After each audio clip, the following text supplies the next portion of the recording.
بھارت میں شائع ہونے والی کتاب کال کی اوتار نے دنیا بھر میں ہلچل مچا دی ہے۔ اس کتاب میں یہ بتایا گیا ہے کہ ہندوؤں کی مذہبی کتابوں میں جس کال کی اوتار کا تذکرہ ملتا ہے وہ آخری رسول صلی اللہ علیہ وآلہ وسلم بن عبداللہ ہی ہیں۔ اس کتاب کا مصنف اگر کوئی مسلمان ہوتا تو وہ اب تک جیل میں ہوتا اور اس کتاب پر پابندی لگ چکی ہوتی، مگر اس کے مصنف پنڈت وید پرکاش برہمن ہندو ہیں اور وہ الہ آباد یونیورسٹی سے وابستہ ہیں۔ وہ سنسکرت زبان کے ماہر اور معروف محقق اسکالر ہیں۔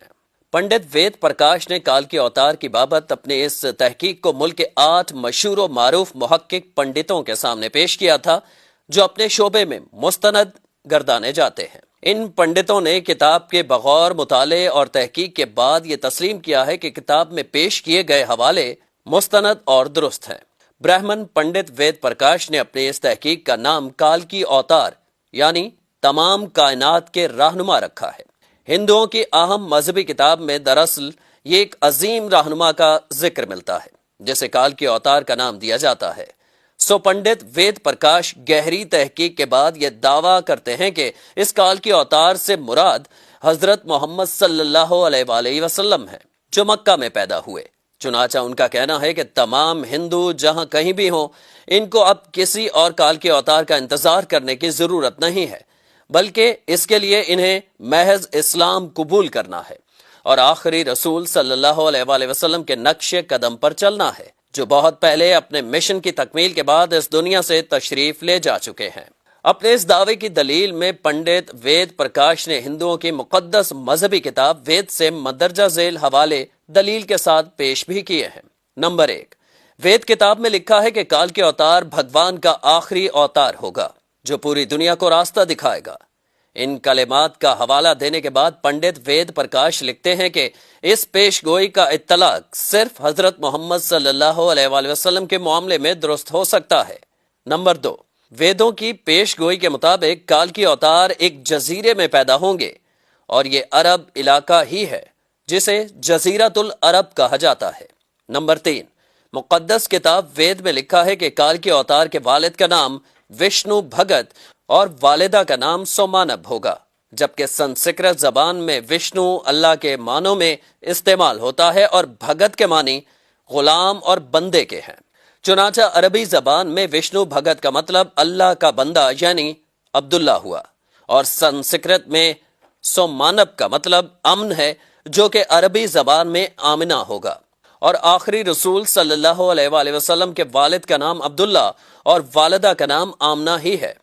نمبر 4، وید کتاب میں لکھا ہے کہ کال کی اوتار زیتون اور کھجور استعمال کرے گا اور وہ اپنے قول و قرار میں سچا اور دیانتدار ہوگا، اور یہ دونوں پھل حضور اکرم صلی اللہ علیہ وآلہ وسلم کو مرغوب تھے، جبکہ آپ سچائی اور دیانتداری میں تو اس حد تک معروف تھے کہ مکہ میں محمد صلی اللہ علیہ وآلہ وسلم کے لیے صادق اور امین کے لقب استعمال کیے جاتے تھے۔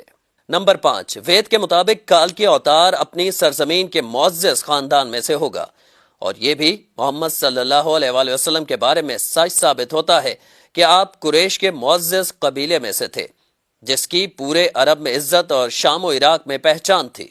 نمبر 6، ہماری کتاب کہتی ہے کہ بھگوان کال کی اوتار کو اپنے خصوصی قاصد کے ذریعے ایک غار میں پڑھائے گا۔ اس معاملے میں یہ بھی درست ہے کہ محمد صلی اللہ علیہ وآلہ وسلم مکہ کی وہ واحد شخصیت تھے جنہیں اللہ تعالیٰ نے غار حرا میں اپنے خاص فرشتے حضرت جبرائیل کے ذریعے تعلیم دی۔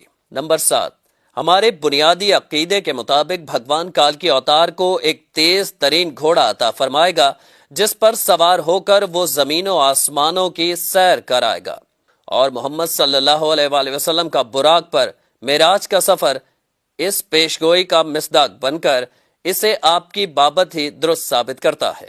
نمبر 8، نیز لکھا ہے کہ ہمیں یقین ہے کہ بھگوان کال کی اوتار کی بہت مدد کرے گا اور اسے بہت قوت عطا فرمائے گا، اور ہم یہ جانتے ہیں کہ جنگ بدر میں اللہ نے محمد صلی اللہ علیہ وآلہ وسلم کی فرشتوں سے مدد فرمائی۔